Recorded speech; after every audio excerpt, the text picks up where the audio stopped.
Hey everybody, welcome to my second video of 2019. Smashing them out, it seems. And this one I'm doing shirtless because it's fucking hot in Australia in summertime. And this room doesn't have aircon. Well, actually none of my rooms have aircon because I live in a shack. But my bedroom has aircon and like a little portable one with the pipe out the window just so I can sleep at night because I'm a hot motherfucker. That's not what this video is about. It's not about that. It's not about my shirtless body. I am going to do an update I'm going to talk about hysterectomy. This video is about hysterectomy.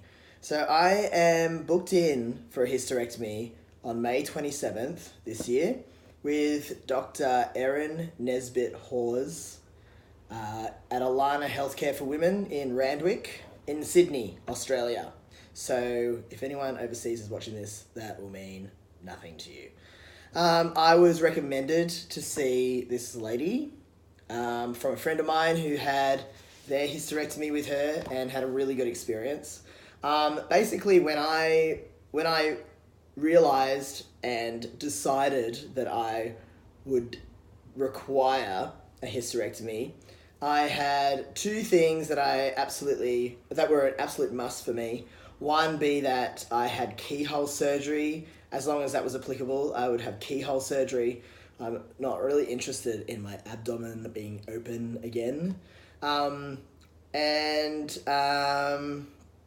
That the person who would do the hysterectomy had done a hysterectomy on a trans person before. And so two reasons for that. One being that trans bodies are very different from other people's bodies who may be getting a hysterectomy. And I think from what I read, the majority of people needing hysterectomy are 50 plus age postmenopausal women who've had children before. So generally have prolapse or have a pelvic floor impediment and may need repair. So I thought, I don't really, my body's very different from that. So I feel like I would need kind of like someone who had experience. And also like just from my experience with the medical community in Australia, or probably from what I've read anywhere in the world, it's definitely advantageous to go with a practitioner who has experience treating trans people. And I learnt that myself from all of my issues with finding an endocrinologist that was any good. And all you have to do is ask around. That's what I learned that lesson very early on. You know, I was a real control freak back before I started transitioning, mostly because of the intense amount of anxiety I had around me and my body and the medical system, that I just didn't ask anyone. I thought that I would just be able to find someone, and I was too scared or afraid or just didn't feel comfortable asking people. And it wasn't until I started asking people for their advice or asking people for a recommendation that I actually got somewhere. So that was a big lesson for me. And so no shame in doing that. That's a really important part of this process, is to network. And unfortunately, it is an important part of this process because, trans healthcare has a long way to go. Anywhere in the world, it has a long way to go. So basically, what a hysterectomy is the removal of the reproductive organs from trans female to male. So obviously, as a trans man, I was born with the reproductive system that represents female reproduction, or basically I was born with a uterus and ovaries and a vagina and a cervix. And so there's literally no issue with that. Like, I definitely don't have a problem with having a uterus. I have no problem having ovaries. I probably still have issues with my vagina. I haven't quite neutralized that yet, but I'm working towards that. It's an important part of the process to neutralize the feelings I get from that. But what I do know is that when I figured out that I was trans, and then when I came out of denial about the fact that I was trans, I then thought about what kind of person I am and whereabouts on the gender spectrum I truly, honestly gravitate to or where I actually sit. So my identity is obviously formed in my consciousness, in my conscious field, and where that led me was all the way down to the opposite end of the spectrum, which is me in the body that I have with a penis, with those organs. Okay? And so starting back here with the organs that I have, to get there, there's quite a lot of processes to go through. So not everyone has that. Obviously, not every transgendered man or transgendered person or gender non-binary person goes, well, I need to have a penis to feel right in my body. Not everyone does that. And so, there are lots of trans guys who are just real comfortable with their organs and with their vaginas and with their genitals, and they totally own that, and that's really amazing. And that's what this process is all about. It's a unique process. Everybody has a different idea of what their vessel should be to truly express themselves. And I've always come at it from that end. Like, what do I need? And where do I need to be in the right vessel and to optimally live? Right? Because for me, it's not just about survival anymore. For the first 30 years of my life, it was trying to survive, trying to cope, trying to get somewhere in the vessel that I had. And it was a really strong, deep leap of self-love to inject myself with testosterone and to start changing my vessel to perfectly or more perfectly match who I really am in this field, in my brain, in my own consciousness. Just to match who I really am, basically. So the hysterectomy is obviously a part of that. To have phalloplasty, which is the process of creating a penis out of other tissues. To have phalloplasty, I must have a hysterectomy. So a hysterectomy is part of the process of getting to where I need to be, where I want to go, where is right for me. It's part of the process. The other reason I chose to book a hysterectomy is because about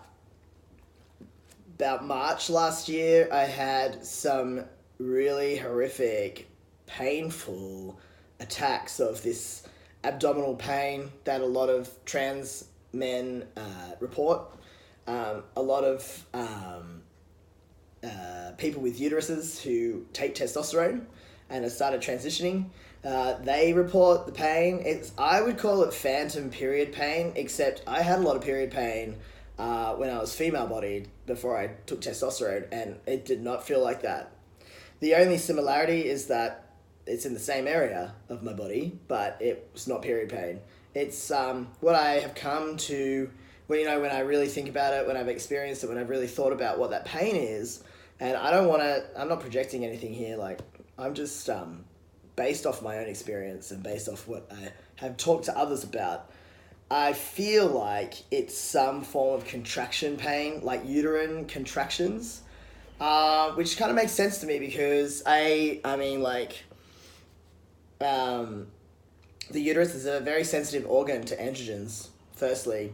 And so I don't know if my uterus is reacting to androgens, but I know when my androgens are high, so if my testosterone is high, I get more abdominal pain. Also, the nature of the pain. So for me, the pain comes on really fast and it just grips me, and it's really strong, and then it doesn't last long. Max like 30 seconds is probably the longest, and then it releases quite fast. And as it releases, I get like a real intense relief feeling. I get a rush of endorphins, and then I can feel it, waves come back, and then it grips me again. So it goes like in waves. I also notice that once it starts, so if it gets triggered by something, like often for me, it's been triggered by orgasm. So like a release of oxytocin, right? Because we know, the uterus is extremely sensitive to oxytocin. Oxytocin causes uterine contractions, which is kind of like what happens in an orgasm. You have contractions in the cervix and the vagina and the uterus.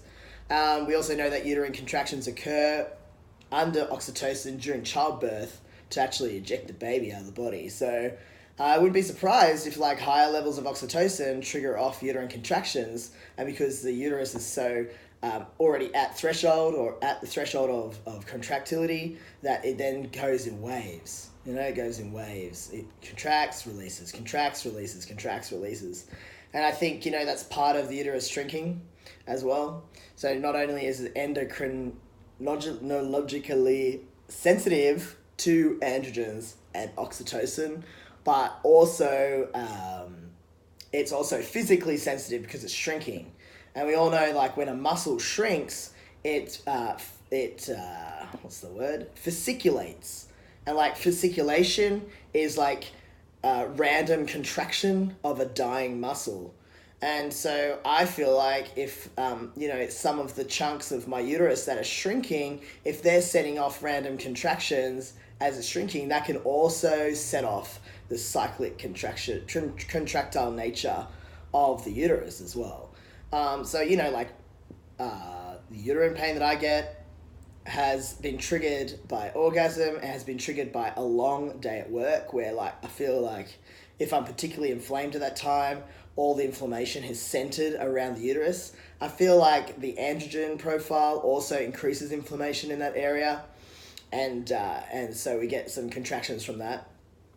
Stress is a big one. Stress lowers the resilience of tissue to inflammation and makes it more sensitive, basically. And food, diet. So in the beginning, when I started getting these contraction pains, like if I had a piece of sugar or like some alcohol or something, it would just get me. The next day I would have period pain, and then I would get the contractile pains later on. So I had a particularly bad time in March last year where it really affected my function, and my function being that I didn't feel right going to work. I couldn't sleep. I had a lot of sleepless nights in 1 week, and I was unable to find anything that would help at the time of the contraction. So I can prevent it pretty easily now, but at the time of contraction, I had nothing that would just turn it off. So I couldn't sleep. I was up all night. The only thing that would help, which sounds really strange, but if I was sitting upright, sitting on the toilet, and bearing down, like I was trying to release pressure out of my bowels or trying to release pressure out of my bladder, I would pee every 20 minutes or something, and that would give me momentary relief. But as soon as I lay back in the bed, it would just come back again. So that's when I decided to have a hysterectomy earlier than I thought I would. Although when I had projected when I would have a hysterectomy, so after I had top surgery, I was like, okay, I need to move on. I need to keep moving through the next step. I thought I would get a reprieve, but it's fine that I didn't. And my next, I thought I'll have a hysterectomy around June 2019. So I'll give myself a couple of years, to recover, live life, and then I'll have a hysto at that time. So May is pretty good timing for that. So I'm going to do another video on period pain, abdominal cramping, abdominal pain, uterine pain, all that stuff. And I'm going to share with you guys what I did to manage it in myself and what I used to do that. Cool. So that's why I'm having a hysterectomy, and that's where I'm going with that. So thanks for listening.